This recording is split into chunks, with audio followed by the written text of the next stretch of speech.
మామూలుగా ఆటో వాళ్ళు స్ట్రైక్ చేస్తున్నారు కదా, దేనికోసం అన్న? ఏది దందలు లేవు ఎంపినా బస్ ఫ్రీ బస్ అయింది, ఓలా ఊబర్ ఎక్కువైపోయింది, దానివల్ల దందలు ఏం లేవు. ఆటోల మీద మీ రోజు సంపాదన ఎట్లున్నది? రోజు సంపాదన అయితే ఇప్పుడు కాంగ్రెస్ వచ్చిన నుంచి ఏం లేదు, జీరో. ఇంతకుముందు రోజు 400-500 అని చేస్తుంటే ఇప్పుడు ₹1 దాకా వచ్చిన పొద్దుగాల నుంచి ₹100 లేదు. రోజులలో ఆటో వాళ్ళ పరిస్థితి ఘోరంగా ఉందని చెప్తారా? చాలా ఘోరం, ఘోరం అని కాదు చాలా ఘోరం. ఇప్పుడు డిస్టిక్ ఆటోల వల్ల మీకు ఏమైనా ప్రాబ్లం ఉందా? మా ఓలా ఊబర్ డిస్టిక్ ఆటోలే కదా, మొత్తం డిస్టిక్ ఆటోలే, వాళ్ళు ఇష్టం వచ్చినంత ఎంత అడిగితే అంతకు పోతున్నారు. మరి ఈ ప్రాబ్లమ్స్ పోవాలంటే ఏం చేయాలి? పోవాలంటే బస్సులు బంద్ చేయాలి, ఓలా ఊబర్ బంద్ చేయాలి. అంటే బస్సులు బంద్ చేయాలంటే ఫ్రీ బస్ బంద్ చేయాలి. ఏడా ఉందన్న, దందలే లేవు అసలు. కారోబార్లు రోడ్డు మీద తిరుగుతున్నాం, చూస్తున్నారు కదా. 200-300 కంటే ఎక్కువ లేదు. ఆ 300 గ్యాస్ ఏం పోసుకోవాలి, మేమేం తినాలి, టిఫిన్ ఏం చేయాలి, ఇంట్లో పిల్లలకి ఏం పెట్టాలి, చాలా ఇబ్బంది అంటే ఇబ్బంది అవుతుంది. ఇగో పొద్దున సంది ఇప్పటి వరకు 200 చేసిన. పొద్దుగాల 6 గంటలకు లేచి నిలబడితే ఒక 50, ఒక 30, ఇప్పుడు ఒక 50. ఇద్దరైతే చీకటి అయిపోయి కథ. ఈ డిస్టిక్ ఆటోల వల్ల మీకు ఏమైనా ప్రాబ్లం? చాలా ప్రాబ్లం ఉంది. అన్ని మొత్తం డిస్టిక్ ఆటోలు పెట్టుకొని అవుతాం, మొత్తం బయట ఇక్కడ లేనే లేవు, అన్ని డిస్టిక్ బండ్లు. ఓలా ఊబర్ పెట్టుకుంటారు, వస్తున్నారు, నడిపిస్తుంది. దాన్ని ఇవ్వలేవు, అంటలేరు, ఆపుతలేరు. ఒకవేళ మీకు న్యాయం జరగాలంటే ఏం చేయాలి? ఈ డిస్టిక్ బండ్లు రావద్దు, ఈ బస్ ఫ్రీ తీసేయాలి, అదొకటే. అది తీసేటప్పుడు మాకు మామూలుగా సవారీ అయితే ఓలా ఊబర్ కూడా తీసేస్తే మంచిదే అన్న. ఓలా ఊబర్ గురించే అవుతుంది ఈ గొడవ మొత్తం. ఇగో 2 వీలర్ కానీ గల్లీలో పడంటే పోతుంది, మా ఆటో పోతుందా ఉన్నమాట చెప్పండి, పోతుందా? ఇంత సందులో కూడా తీసుకోపోతారు, మళ్ళీ ఇంకొక రావాలి, అట్లా ఉంటది. ఎవరైనా ఉండని ఇబ్బంది ఉన్నది చెప్పేస్తున్నాం ఆ మాట. ఇక ఏం చెప్పారన్నా, ఇంకా చెప్పు అంటే ఏం చెప్పాలి చెప్పండి, ఉన్నదా కదా. ఎవరి బాధలు వాళ్ళకే తెలుస్తాయి అన్న. నువ్వు ఒక్క నెల కిరాయి ఇంట్లో ఉండి చూడు, అప్పుడు తెలుస్తుంది నీకు మా బాధ్యత ఏంటిది, ఎట్లా పిల్లలకు చదివియాలి, ఎట్లా ఈ 2 వీలర్కి ఎందుకు ఓలా ఊబర్ అడే టెక్సీ కడుతుండ మనకు కడతలేరు. మళ్ళీ ఓలా ఊబర్ బిల్ చేసుకుంటూ సైకిల్ మోటార్ మీద పోతుంది. అది ఎవరికి ఆమెదాన్ని గవర్నమెంట్కి ఏమైనా ఆమోదం ఉందా? లేదు. దానికి ఏమైనా టెక్సీ కడుతుండా? లేదు. మరి ఎట్లా, ఎందుకు ఇస్తుంది దానికి? ఇప్పుడు అది వచ్చిన కాంచె మీరు నష్టపోతారా? చాలా, అది వచ్చిన కాంచె చాలా కాలు టెక్సీ కాళ్ళు కూడా ఎక్కువ లేదు, మామూలు ఇవే బండ్లు పోతున్నారు. 3 ఆడవాళ్ళు, ఒక మగవాడు అంటే ఒక మగవాడు బండి మీద పోతున్నారు, ఆడవాళ్ళు బస్సులో ఫ్రీ పోతున్నారు ఎక్కడికంటే అక్కడ. ఇప్పుడు కోటి పోవాలంటే గీడ ఎక్కుతారు, ఆడ దిగుతారు, ఇంకో బస్సు ఎక్కుతారు, ఇంకో బస్సు బస్సులు లేకుంటే. ఈ రోజుల్లో ఆటో వాళ్ళ పరిస్థితి ఘోరంగా ఉందంట. చాలా ఉంది, ఘోరం ఉంది. ఊరేసుకొని చచ్చిన వాళ్ళు ఎంతమంది ఉన్నారు? 300-400 మందికి ఎక్కువ ఉన్నారు, పిల్లం జాదక. ట్యాక్సీ బంద్ చేయాలని ఒకటి, వైట్ ప్లేట్, అది ఎల్లో ప్లేట్ ఉంటే ఏం కాదు. అండ్ ఆటో రేట్ కార్డ్ పెంచాలి. రేట్ కార్డ్ పెంచడం లేదు అసలు, తక్కువ అమౌంట్.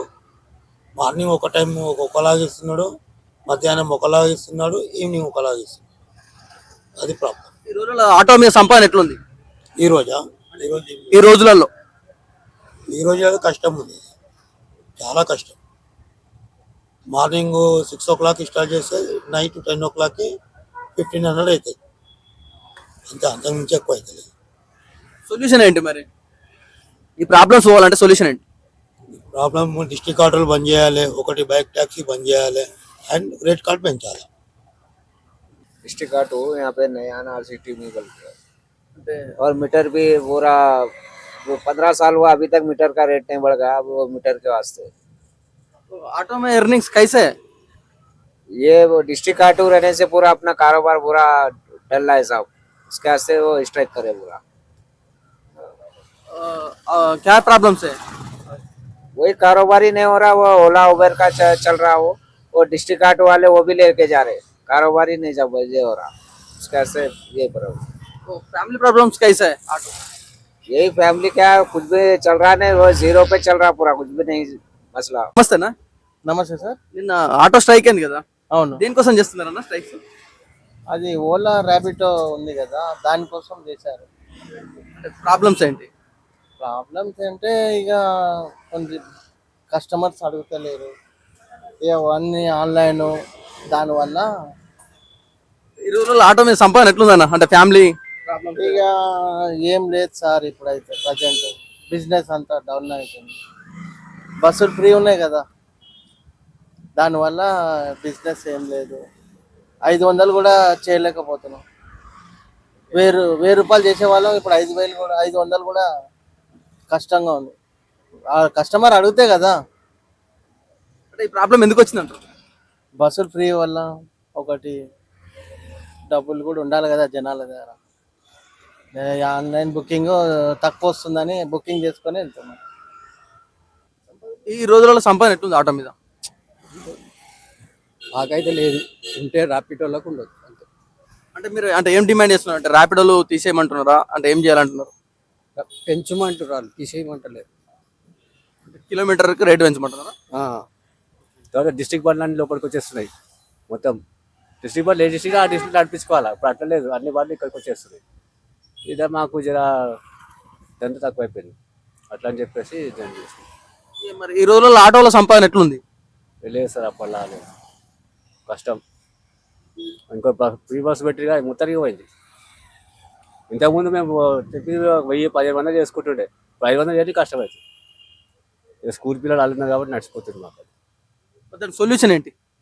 సొల్యూషన్ అంటే ఫ్రీ బస్సు బంద్ అయితే కాదు, అది ఇడిచిపెట్టేసరికి కాదు. డిస్ట్రిక్ట్ బండ్లు మాత్రం ఆపాలా.